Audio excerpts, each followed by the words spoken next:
is to cut the name of Israel off so it will be remembered no more. Many people all over the world are asking themselves, what is the origin of the name Palestine, and how come we are having a name that is not in the Bible and not in any history book from before 2,000 years ago?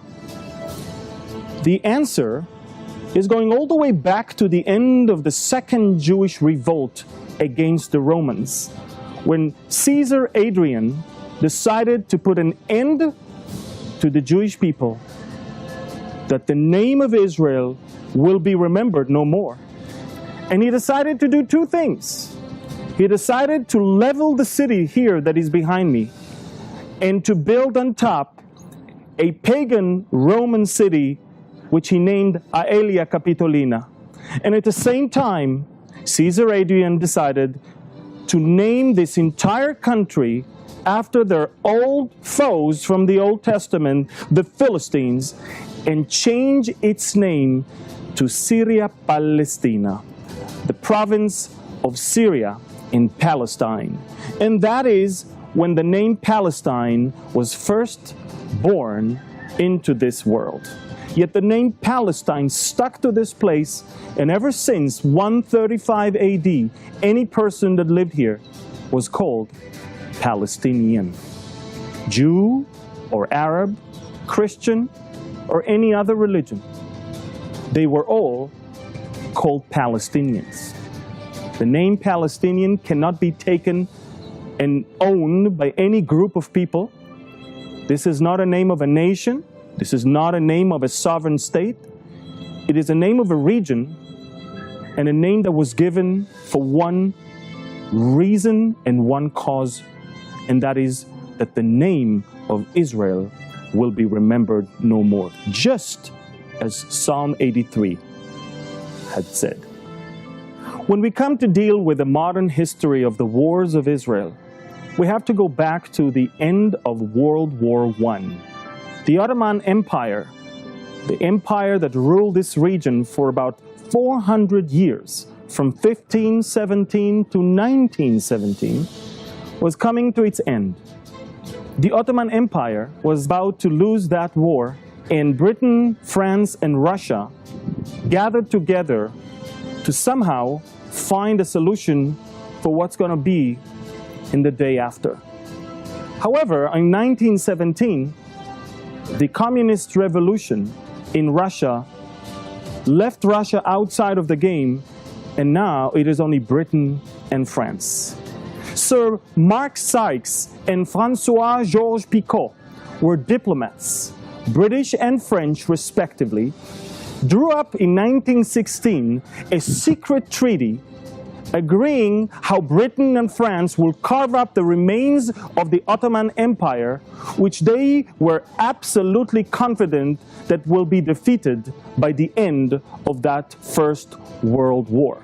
When this happened, the League of Nations gave Britain and France a mandate to run the countries we know now as Syria and Lebanon, Israel, Palestine, Jordan, and Iraq as part of their empires while creating independent countries. On November 2nd, 1917, the United Kingdom's Foreign Secretary, Sir Arthur James Balfour, sent to Baron Rothschild a letter that was supposed to be transmitted to the Zionist Federation of Great Britain and Ireland. In that letter, he writes, "Dear Lord Rothschild, I have much pleasure in conveying to you on behalf of His Majesty's government the following declaration of sympathy with Jewish Zionist aspirations, which has been submitted to and approved by the Cabinet.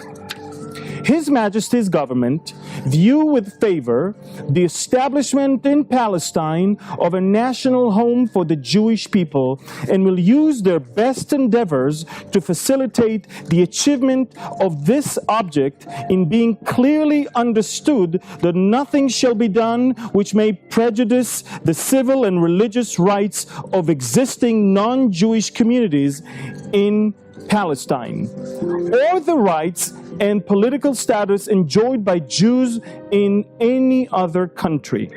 I should be grateful if you would bring this declaration to the knowledge of the Zionist Federation. Yours sincerely, Arthur James Balfour. The Balfour Declaration was a milestone in the history of the Jewish people and their quest for a homeland here in the land of Israel. For the first time, the empire that controls this part of the world acknowledges the rights of the Jewish people for their homeland.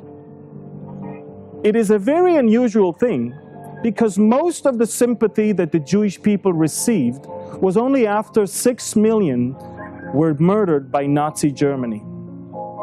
By 1917, the Brits understood that it is about time for the Jewish people to have their homeland in the land of Israel. Second World War. The invasion of Poland by Germany and subsequent declarations of war on Germany by France and the United Kingdom marked the beginning of one of the darkest eras in our history.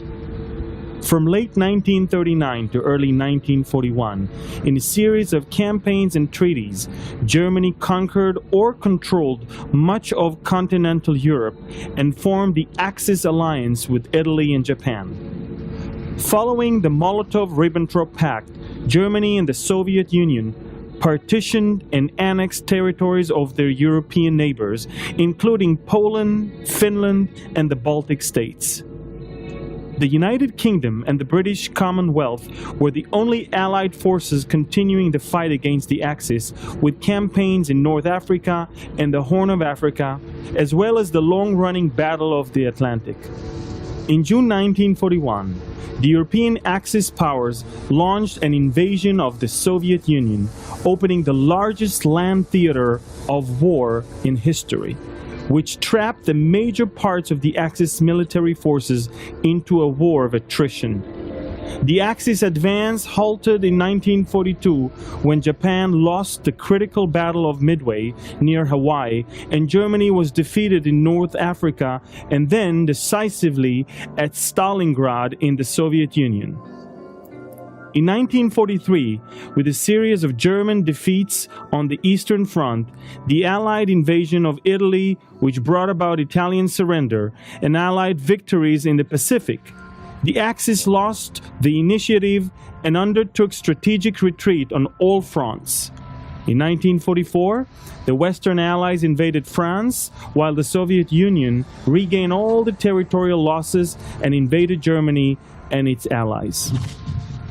The war in Europe ended with an invasion of Germany by the Western Allies and the Soviet Union, culminating in the capture of Berlin by Soviet and Polish troops and the subsequent German unconditional surrender on May 8, 1945.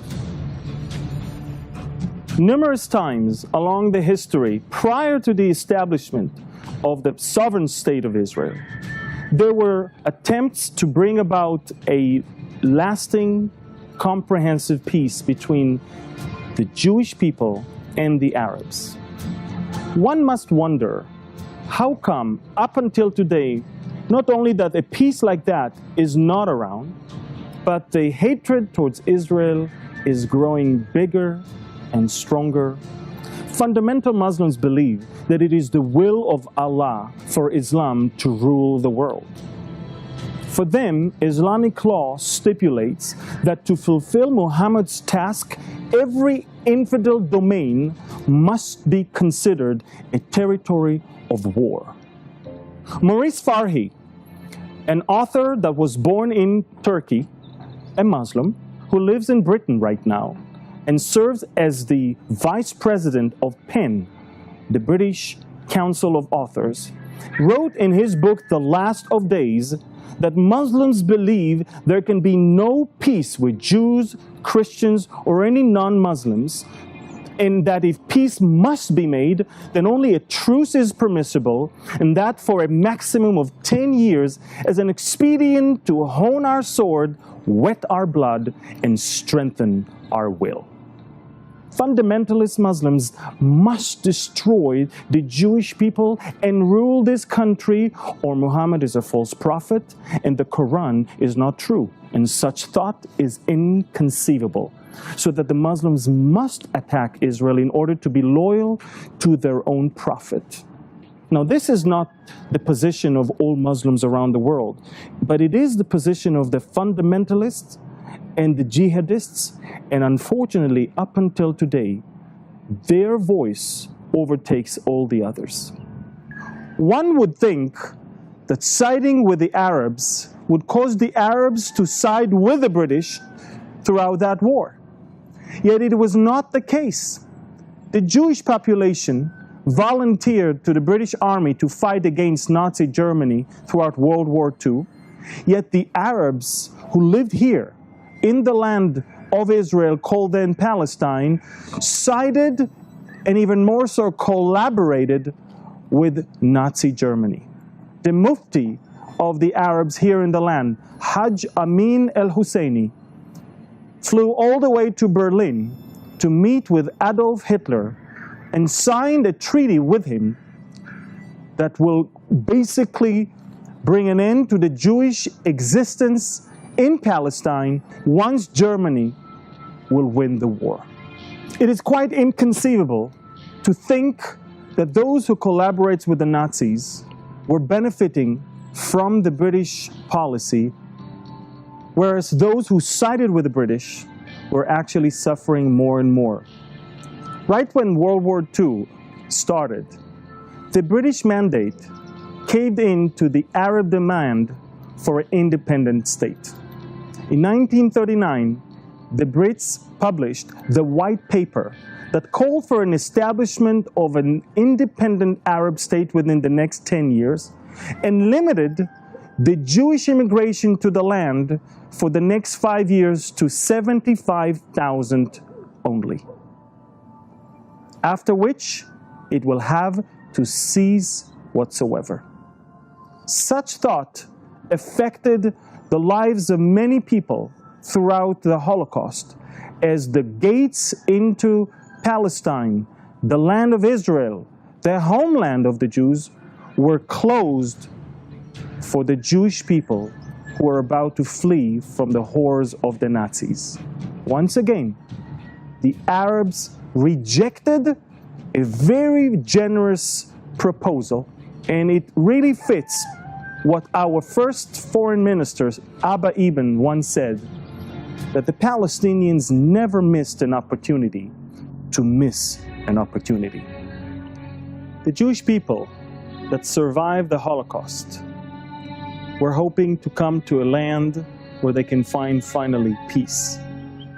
Peace where they can bring up their children, peace where they can live their lives quietly, where they can prosper, not instead, but next to their neighbors. Unfortunately, that quest for peace that was expressed in so many songs and so many stories written by Jewish authors and poets was met with something completely different on the other side.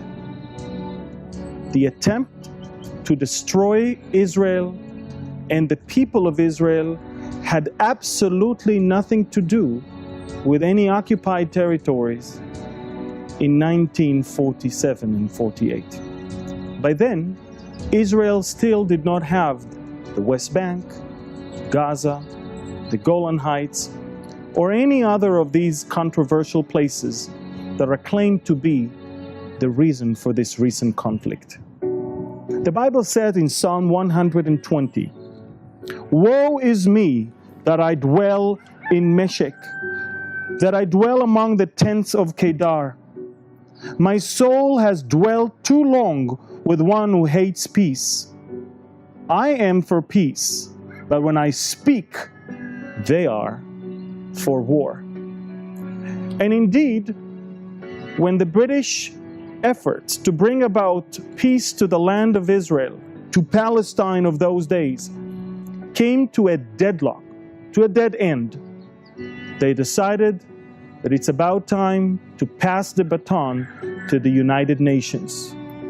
In 1946, the United Nations started an effort to bring about, finally, a solution where it will be two states for two people.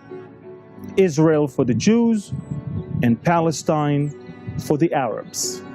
By November 29, 1947, a plan was drafted by the UN Commission for Palestine, and that plan was known as the Partition Plan.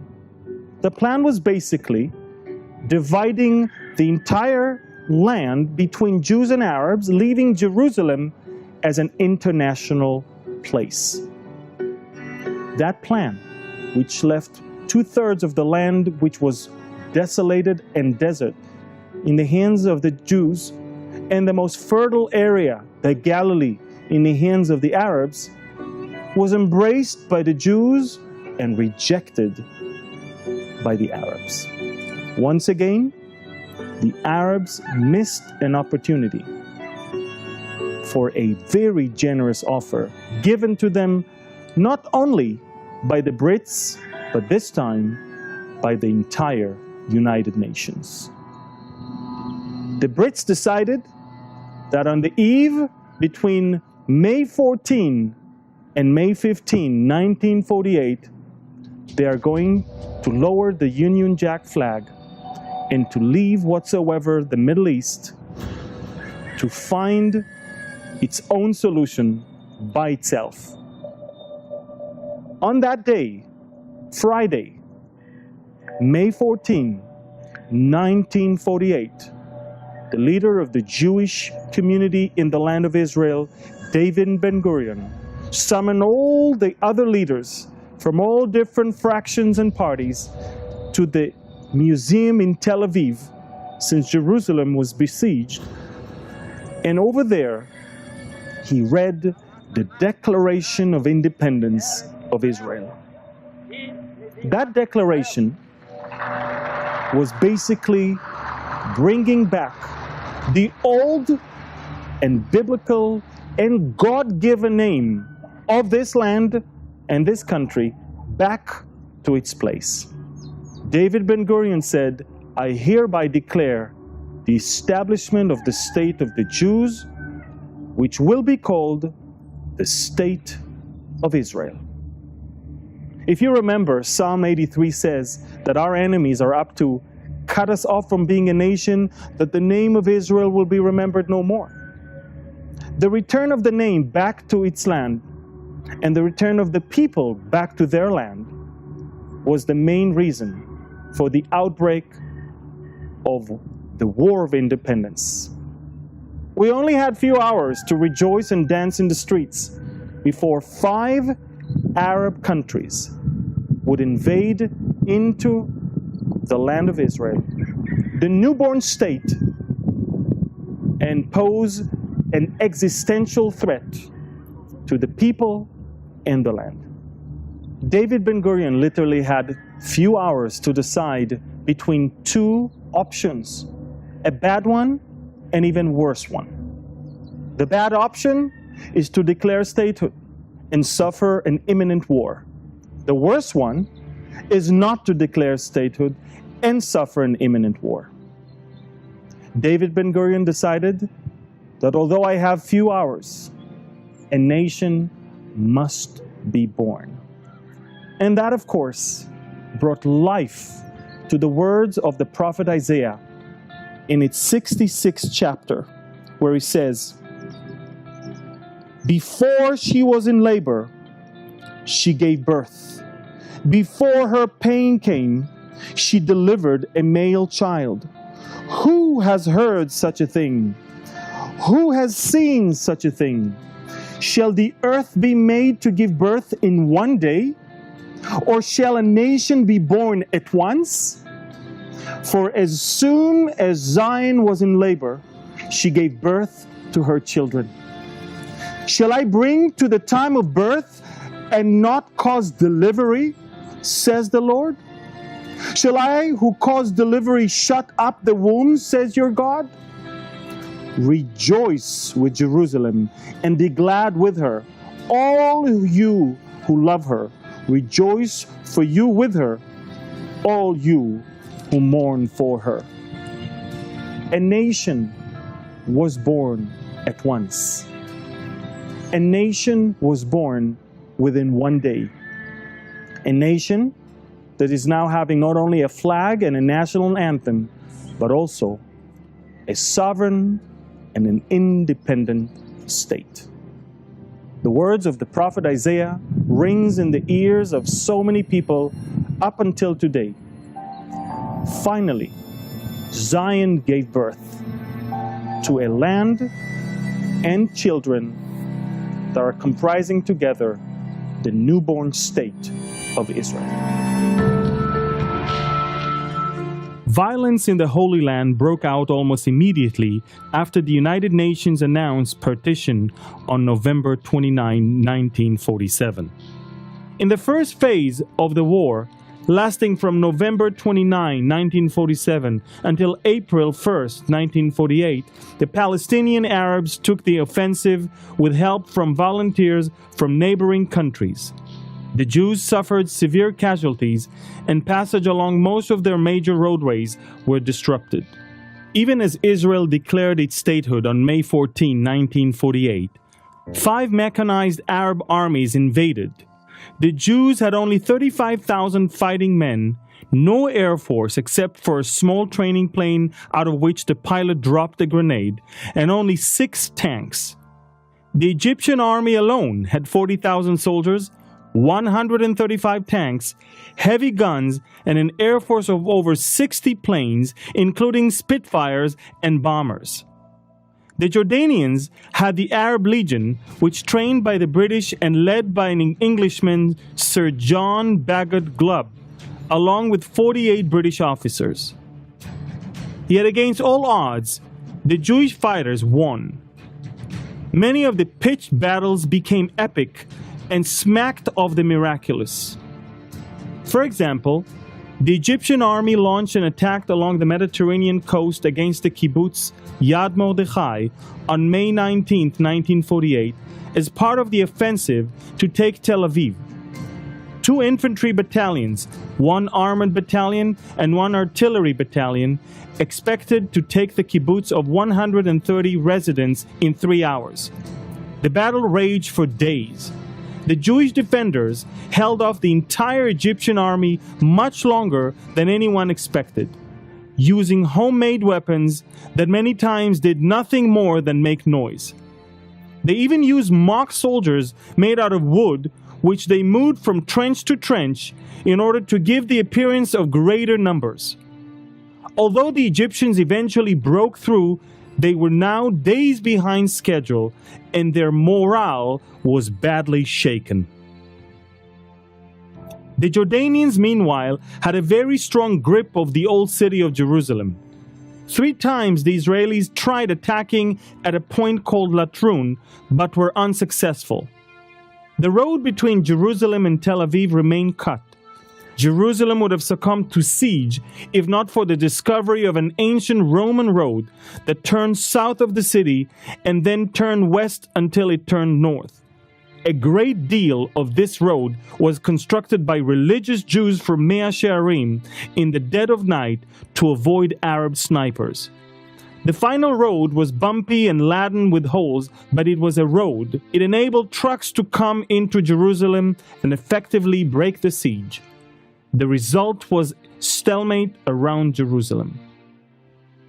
In the north, the Arabs were encamped at the top of Har Canaan, which overlooks Tzfat. It was virtually impregnable position. The Jews could not gain control of the road to Safed or